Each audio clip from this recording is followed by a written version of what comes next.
Bismillahirrahmanirrahim. Assalamualaikum warahmatullahi wabarakatuh. Aksi nyata modul 1.4 budaya positif dengan saya Tita Mutiarawati, calon guru penggerak angkatan 10 dari Kabupaten Sumedang. Dengan fasilitator saya, yaitu Ibu Tias Wiganingsi, dan pengajar praktek saya, Ibu Nenden Nataliawati.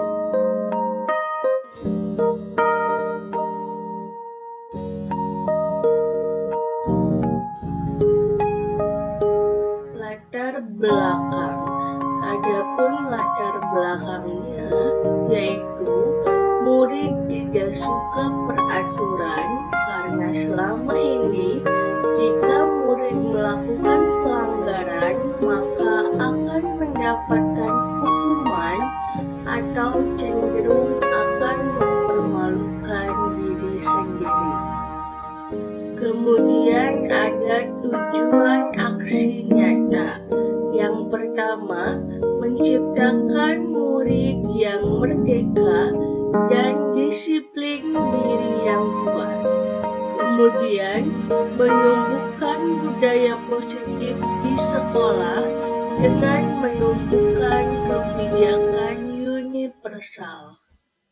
Kemudian ada tolak ukur, di mana di sini dapat terbentuknya keyakinan kelas melalui kegiatan kesepakatan kelas yang dibimbing oleh wali kelas. Kemudian, siswa mampu menerapkan dan menjalankan keyakinan kelas yang telah dibuat. Adapun lini masa tindakan, langkah-langkah yang dilakukan, yang pertama, menghadap kepala sekolah untuk menjelaskan pentingnya menanamkan budaya positif dan keyakinan kelas di sekolah, serta meminta izin untuk mendiseminasikan bersama rekan guru. Kemudian mengumpulkan rekan guru untuk melakukan diseminasi pemahaman budaya positif dengan keyakinan kelas dan segitiga restitusi. Kemudian berkoordinasi dan berkolaborasi dengan wali kelas untuk membuat kesepakatan kelas di kelas masing-masing. Dan yang terakhir, memantau, merefleksi, dan mengevaluasi keyakinan kelas yang sudah dibuat. Dukungan yang saya butuhkan, yang pertama dukungan dari kepala sekolah, rekan guru, serta murid agar tindakan yang telah disusun dapat dilakukan secara lancar dan menyeluruh. Kemudian yang kedua, sarana dan prasarana di sekolah untuk menumbuhkan budaya positif. Dan yang ketiga, orang tua dalam menumbuhkan budaya positif di rumah. Berikut ini merupakan kegiatan diseminasi di sekolah mengenai pemahaman dan pengalaman budaya positif.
Pertama-tama, marilah kita panjatkan puji dan syukur kehadirat Allah Subhanahu wa Ta'ala bahwasanya pada hari ini kita masih bisa berkumpul kembali dalam acara atau saya sendiri sedang melaksanakan salah satu tugas dari calon guru penggerak, yaitu dengan diseminasi budaya positif. Insya Allah di sini saya akan memaparkan presentasi saya tentang diseminasi budaya positif. Kita mulai saja ya, Ibu Bapak. Di sini guru penggerak. Ya. Aksi nyata ini ada di modul 1.4, yaitu tentang ini salah satu fasilitator saya, yaitu Ibu Tia Sundaryasi. Kemudian pengajar praktek saya Ibu Nende Nataliawati. Kemudian saya akan memaparkan tentang menyebarkan pemahaman dan pengalaman budaya positif. Sebelumnya, selamat datang para guru hebat. Mari belajar bersama, berkolaborasi, saling mendukung demi mewujudkan disiplin positif di sekolah kita yang tercinta. Sebelumnya, tidak boleh tepuk tangan dulu. Sebelum kita lanjut, kita SBI dulu sebentar ya. Boleh berdiri, Ibu Bapak semuanya, kita SBI dulu. Oke, sekarang SBI-nya kita, kalau saya bilang clap berarti tepuk tangan, kalau saya bilang dung berarti tepuk ke meja ya. Bisa? Paham? Kita mulai. Clap.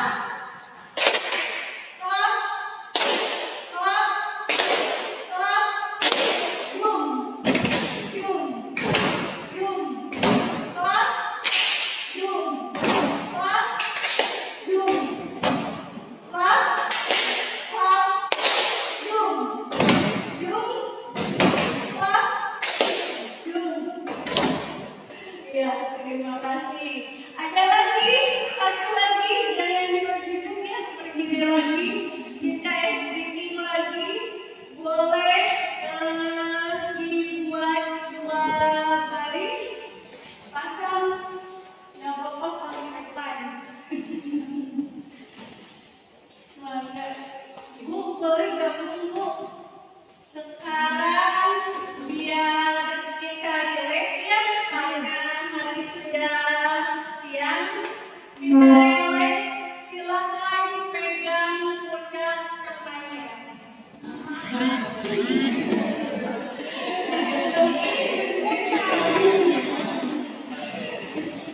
Silakan Bimo bergabung. Oke, sekarang tugasnya, kalau saya bilang kebalikannya ya, kalau saya bilang maju berarti mundur, kalau saya bilang mundur berarti maju. Siap? Siap. Maju. Mundur. Maju. Maju.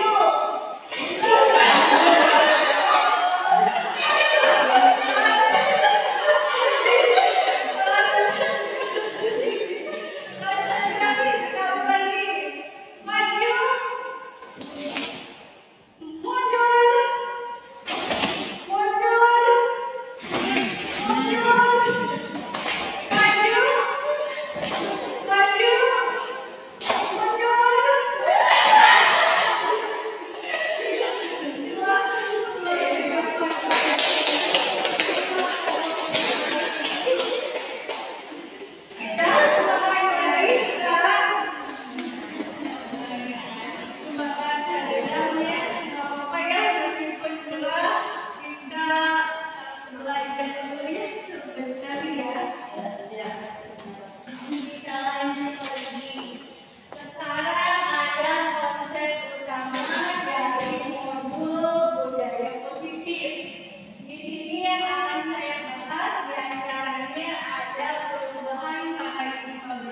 belajar. Kemudian ada disiplin positif. Kemudian ada kebutuhan dasar manusia. Kemudian motivasi perilaku manusia. Kemudian posisi kontrol restitusi, keyakinan kelas, dan segitiga restitusi. Nah, sebelumnya ada pembelajaran dengan paradigma baru. Di situ pembelajaran dengan paradigma baru ini dirancang berdasarkan prinsip pembelajaran yang terdiferensiasi sehingga siswa belajar dengan kebutuhan sesuai dengan perkembangannya dan sesuai juga dengan profil pelajar Pancasila. Kemudian ada disiplin positif. Disiplin positif ini ada beberapa poin.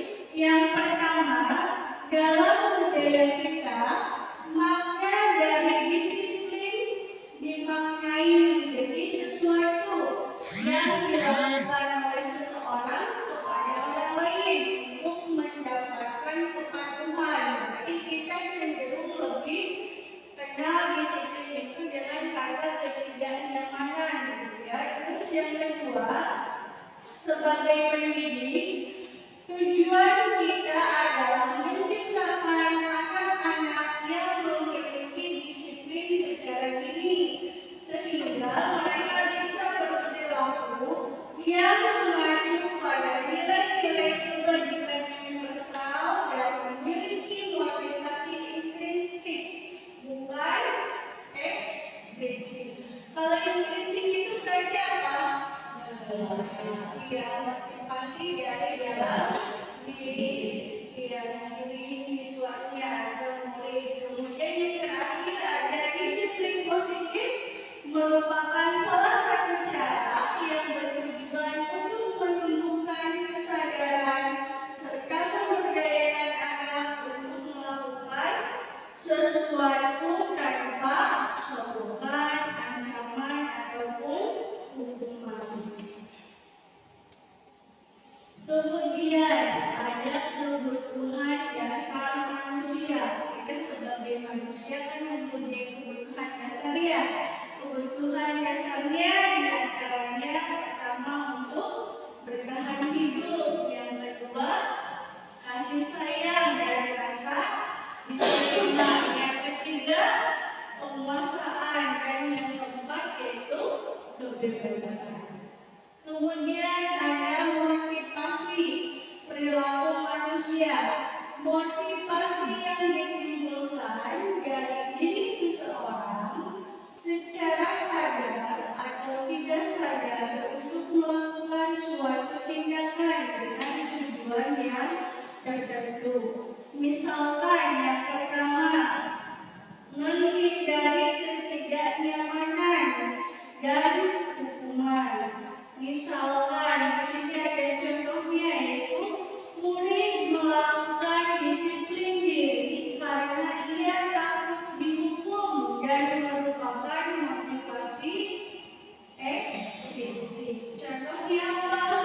Misalkan kayak siswa kita ya, ketika pagi-pagi itu kan mau upacara lupa nih atributnya kurang lengkap. Biasanya gimana? Pinjam dulu ya, kalau pinjam dulu namanya, atau biasanya ada yang beli lagi gitu ya atributnya. Nah itu sebenarnya bukan dari dirinya sendiri kan, tapi karena dia takut dihukum, makanya dia melakukan hal seperti itu. Kemudian yang kedua, mendapatkan imbalan atau penghargaan dari orang lain. Di sini murid melakukan disiplin diri karena ingin mendapatkan imbalan. Ini pun sama, merupakan apa? Ya, motivasi ekstrinsik. Contohnya apa? Misalkan ada di kelas ada anak yang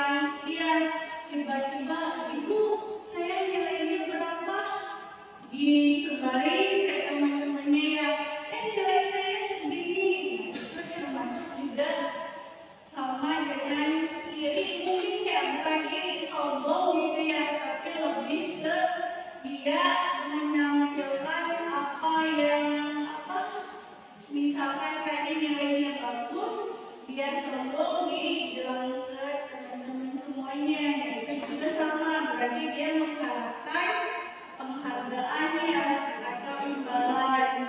Kemudian yang terakhir, menghargai nilai-nilai kebaikan diri sendiri. Di sini melakukan disiplin diri karena ia sadar akan nilai-nilai kebaikan pada dirinya. Ini merupakan kebaikan di prinsip. Contohnya apa? Misalkan kita melakukan kesepakatan kelas, nanti kita tanya, nah misalkan sudah ada nih kesepakatan kelas, misalnya kalau membuang sampah sembarangan, berarti hukumannya atau konsekuensi keyakinan kelasnya, misalkan harus membersihkan toilet sekolah. Nah, berarti ketika ada anak buang sampah, berarti konsekuensinya dia artinya secara tidak sadar ataupun sadar dia pasti langsung membersihkan toilet ya. Itu berarti ada kesadaran dalam diri dia. Oh iya, saya sudah melakukan kesepakatan keyakinan kelas dengan wali kelas. Ketika saya membuang sampah, berarti saya harus membersihkan toilet. Itu ya untuk apa tadi, motivasi perilaku manusia. Kemudian ada konsep disiplin dengan identitas yang gagal. Identitas yang gagal itu apa? Seperti adanya hukuman dan penghargaan tadi. Kalau hukuman biasanya cenderung ke menyakitkan, tidak nyaman, mulai takut, terus cenderung memaksa, mulai juga menyembunyikan kesalahan, dan mulai menjadi rendah diri. Kemudian ada lagi penghargaan. Penghargaan ini yang pertama tidak efektif, kemudian yang kedua merusak hubungan karena tadi ada sifat irinya, kemudian mematikan kreativitas, kemudian menghukum dengan sistem ranking. Sistem ranking kan sekarang sudah dihilangkan ya, alhamdulillah. Itu berarti di situ bentuk penghargaannya sudah atau identitasnya secara natural sudah mulai dihilangkan. Kemudian yang terakhir merampas hak menghargai dirinya. Kemudian ada konsep disiplin dengan identitas yang sukses. Tadi gagal, sekarang ada yang sukses. Sukses itu berarti ada di konsekuensi dengan restitusi. Konsekuensi itu diantaranya ada penguatan jangka pendek, kemudian yang kedua perlu monitoring berkelanjutan, kemudian ada stimulusnya. Jika ada stimulus pasti ada respon, kemudian murid menghormati peraturan, dan yang terakhir perhitungan waktu untuk memenuhi kesalahan. Itu untuk konsekuensi. Sekarang ke restitusi. Restitusi itu yang pertama murid bertanggung jawab untuk perilakunya. Karena apa? Tadi karena sudah ada keyakinan kelas antara murid dengan wali kelas, makanya di sini murid pasti akan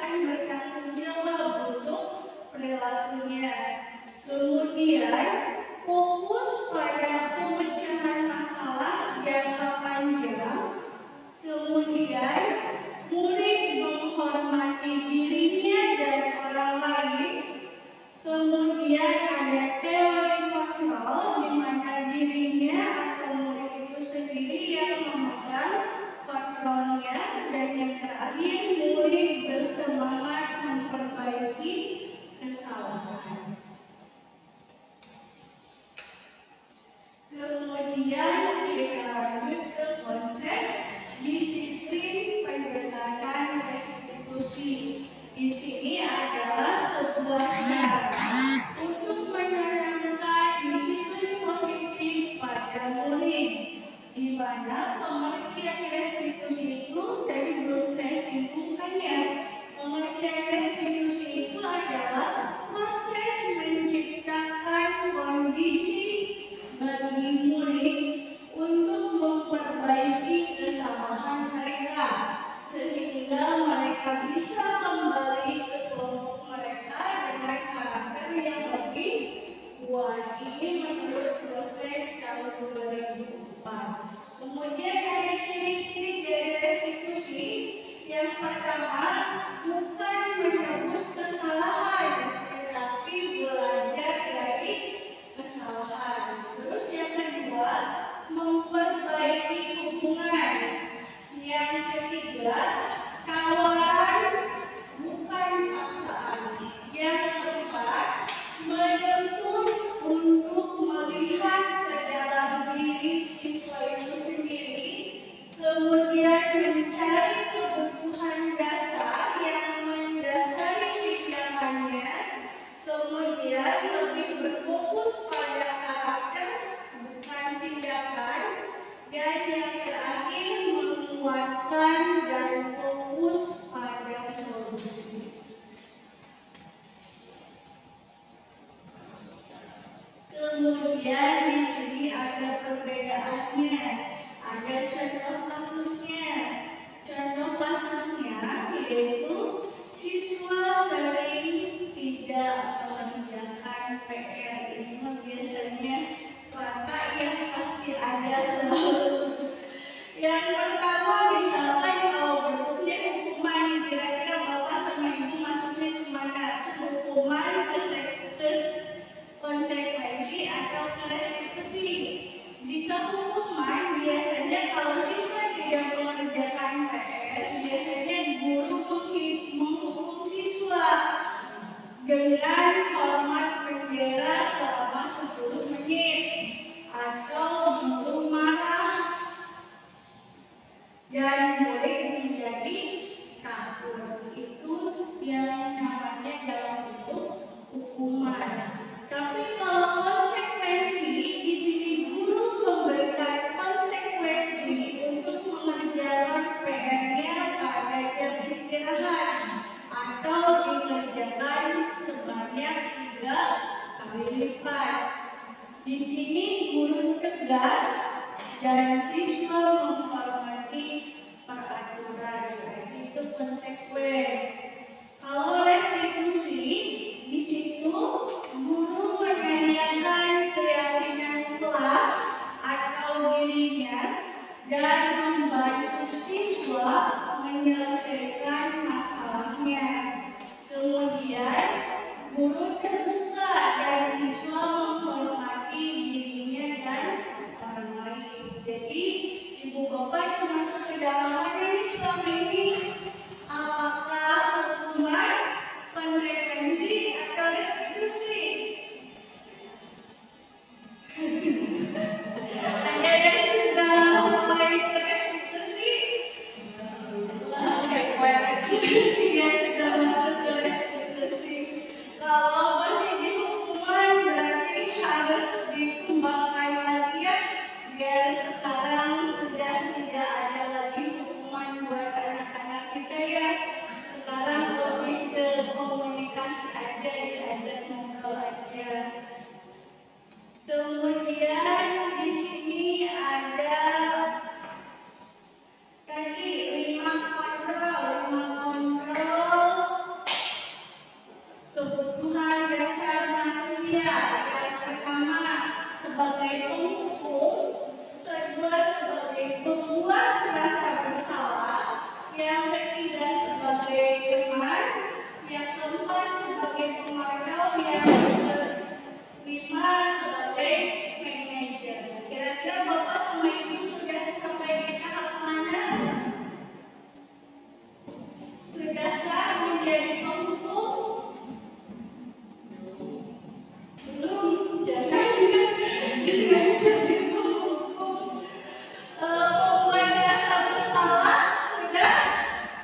itu sebagai membuat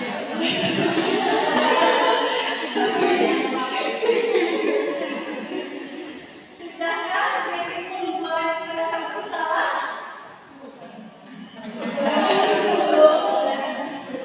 kalau sebagai teman, sebagai pemantau,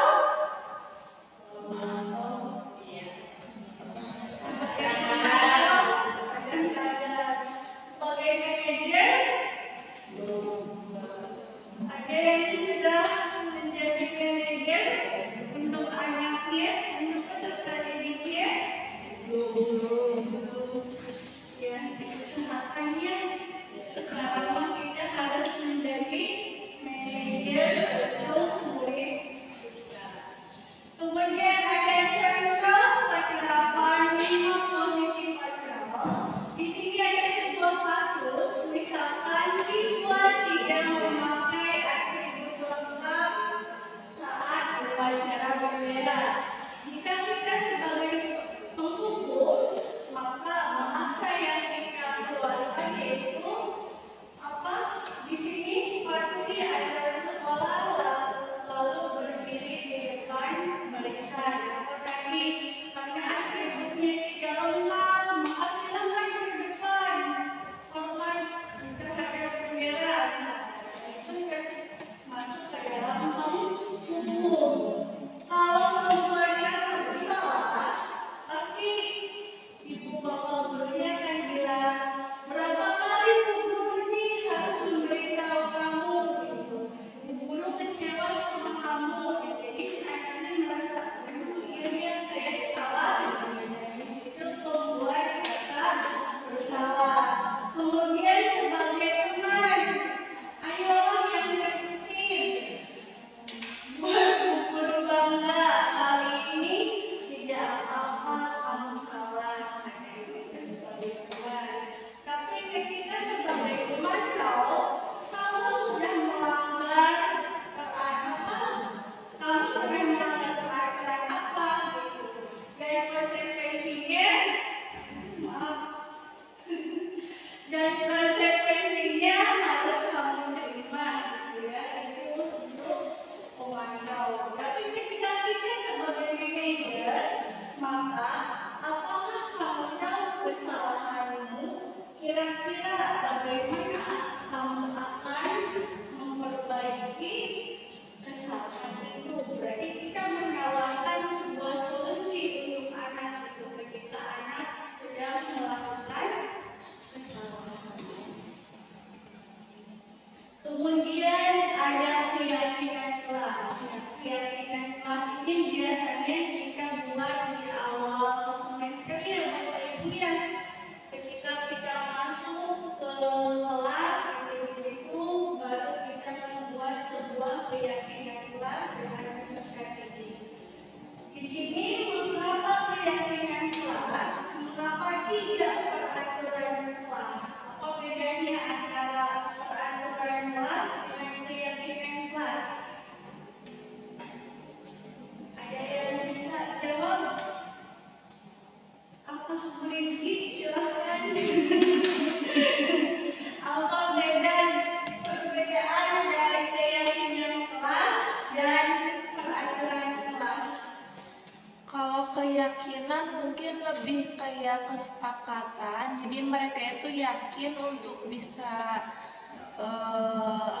mematuhi keyakinannya karena mereka sendiri sudah yakin. Tapi kalau aturan itu sifatnya lebih seperti mengatur. Kalau misalkan mengatur mah kan ada yang patuh, ada yang tidak. Jadi lebih kalau peraturan itu memang lebih rawan dilanggar. Kalau keyakinan kan mereka sendiri yang membuat keyakinan.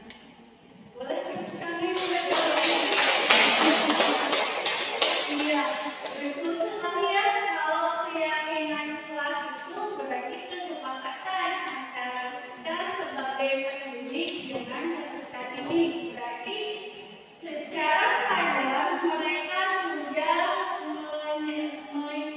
merasapi bertanggung jawab dengan apa yang mereka ucapkan gitu ya. Kayak tadi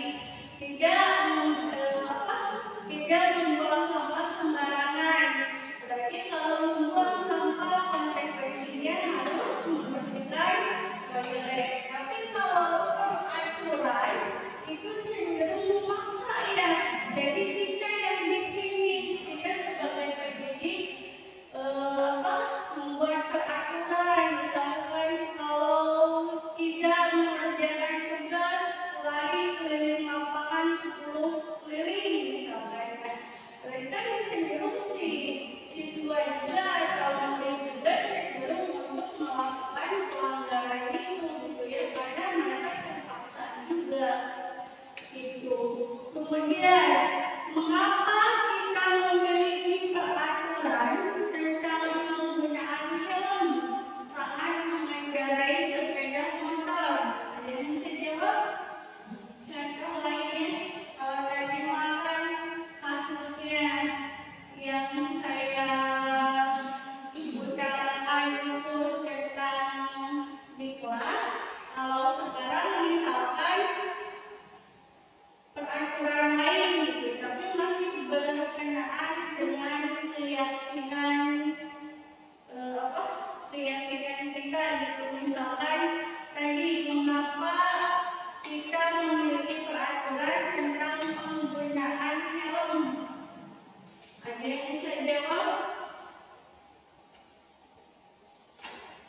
Apa Bu Ina? Karena ada akibatnya kalau tidak menggunakan helm. Jadi kalau misalkan tidak menggunakan helm, terjadi kecelakaan, bisa menyebabkan lawannya cedera. Iya, berarti kan secara tidak langsung itu peraturan yang kita ujung-ujungnya memaksa ya. Jadi ada pemaksaan di situ ya. Terima kasih buat Bu Ina. Kemudian yang kedua, mengapa kita memiliki peraturan tentang penggunaan masker dan mencuci tangan setiap saat? Ada yang bisa jawab lagi? Ya, Bima, apa kira-kira? Nah, kalau kita menggunakan masker cuci tangan itu supaya kita tidak ada bakteri di tangan kita.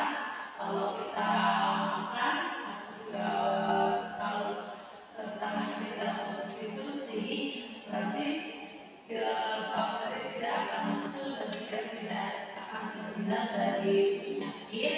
Kemudian masuk juga sama melindungi debu, juga melindungi dari bakteri maupun virus.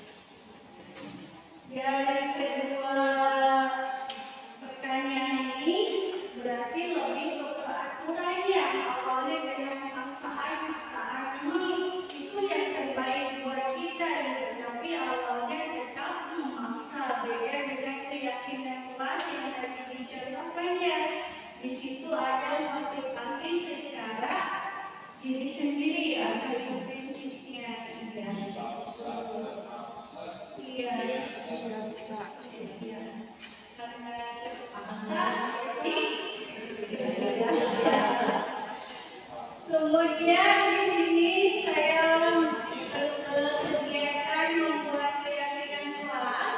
Kebetulan saya wali kelas 1146. Jadi di sini saya membuat keyakinan kelas 1146, guru bersama siswa membuat keyakinan kelas. Yang pertama, kita berdiskusi dulu tentang peraturan awalnya gitu ya. Apa aja lebih saya yang cenderung mendominasi mereka. Jadi di sini saya lebih ke membuat peraturan. Tapi lama-lama peraturan itu saya kembangkan lagi atau saya diskusikan lagi dengan anak-anak menjadi sebuah keyakinan. Dari keyakinan di sini sudah disepakati. Kalau sudah disepakati, di sini siswa menempelkan hasil dari keyakinan kelasnya. Kemudian, bagaimana cara pembentukan keyakinan kelas? Yang pertama, lebih abstrak dari peraturan. Kemudian yang kedua, berupa pernyataan universal. Yang ketiga, dibuat dalam bentuk positif. Yang keempat, sedikit saja agar mudah diingat. Kemudian sesuai dengan kondisi kelas dan sekolah agar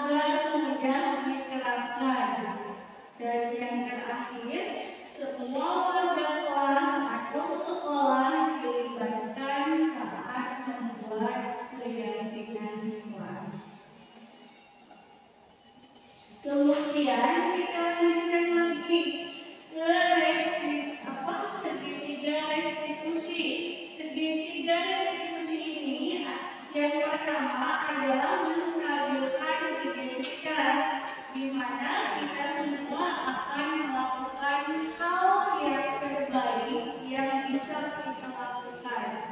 Kemudian yang kedua, validasi tindakan yang salah. Di sini semua perilaku atau perbuatan memiliki alasannya.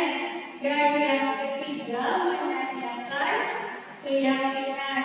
Di sini kita semua memiliki motivasi internal. Ini contoh penerapan segitiga restitusi.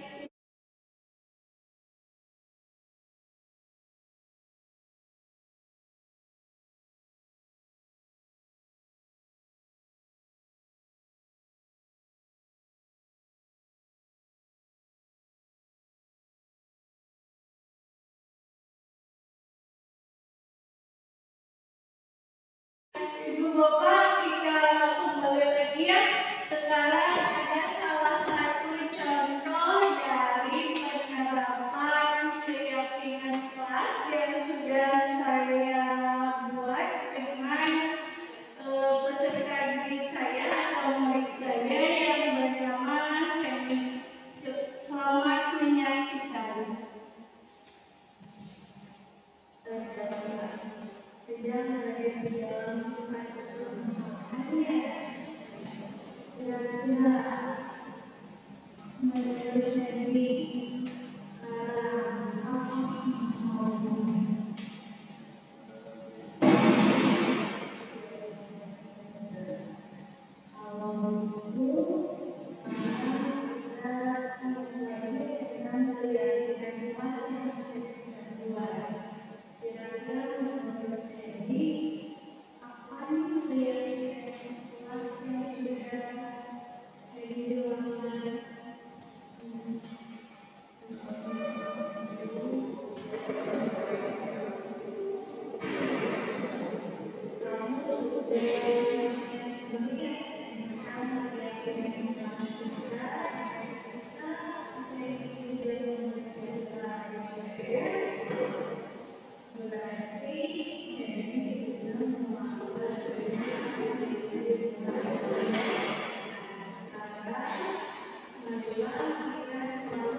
itu salah satu contoh segitiga restitusi yang sudah saya buat beserta peserta didik saya atau murid saya yang bernama Sedi. Ada satu lagi sebagai contoh, yaitu Raisa, di mana Raisa ini murid yang cerdas, tapi karena dia cerdas, jadi kadang temannya itu suka nyantek tugas-tugas gitu. Di situ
Kita lanjut lagi ya. Kira-kira ada yang bisa menyimpulkan dari tadi pemaparan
tidak mungkin melakukan sesuatu itu tanpa alasan.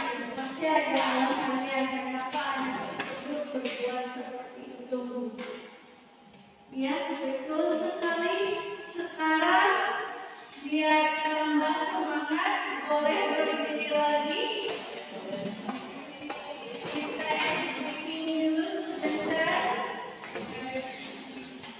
Breathingnya kita yang biasa saja ya. Mungkin Bapak Ibu juga pernah mengerjakannya atau melakukannya. Sekarang kita konsentrasi, belajar konsentrasi ya. Jika saya mengatakan satu, berarti satu. Tapi jika saya tidak mengatakan jika ini satu, berarti tidak usah diucapkan. Paham? Jika ini saya, maka Anda siapa?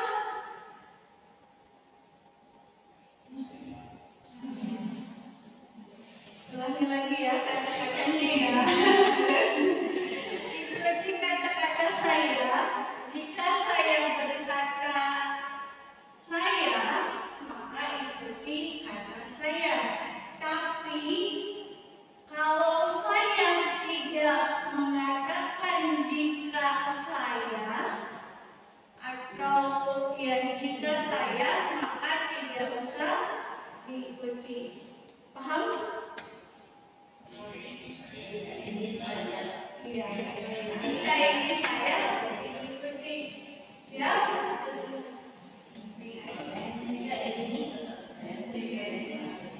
Kalau tidak ada jikanya, ya bisa ya? Kita ulangi lagi. Kalau saya berkata jika saya, maka ikuti. Tapi kalau saya tidak berkata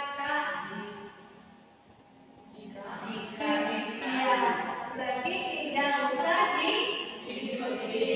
Kita coba. Jika saya bilang ini 5, maka 5. bingung ya.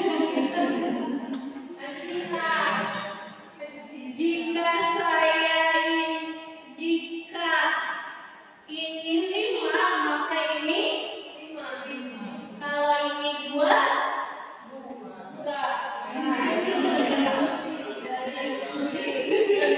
jika ini 3, maka 3. kalau ini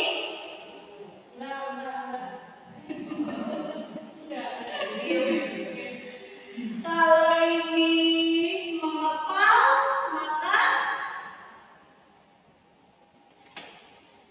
jika ini 5, 5. ini 3, 3.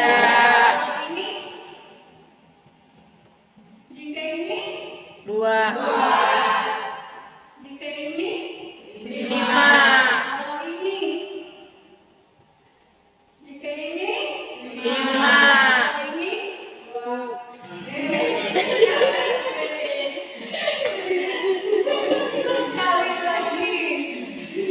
sekali lagi coba yang ini Pak Bu Lilis dan Bu Yati A, Bu Ima, Bu Devi, Bu Atika U, Bu Ina sama Bu Yeni O. A, Awo. siap? Kita mulai.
menjadi insan yang mandiri, merdeka, dan bertanggung jawab sesuai dengan standar nasional pendidikan. Terima kasih. Alhamdulillah sudah beres. Salam dan bahagia. Bergerak, bergerak, menggerakkan. Salam guru penggerak. Wassalamualaikum warahmatullahi wabarakatuh.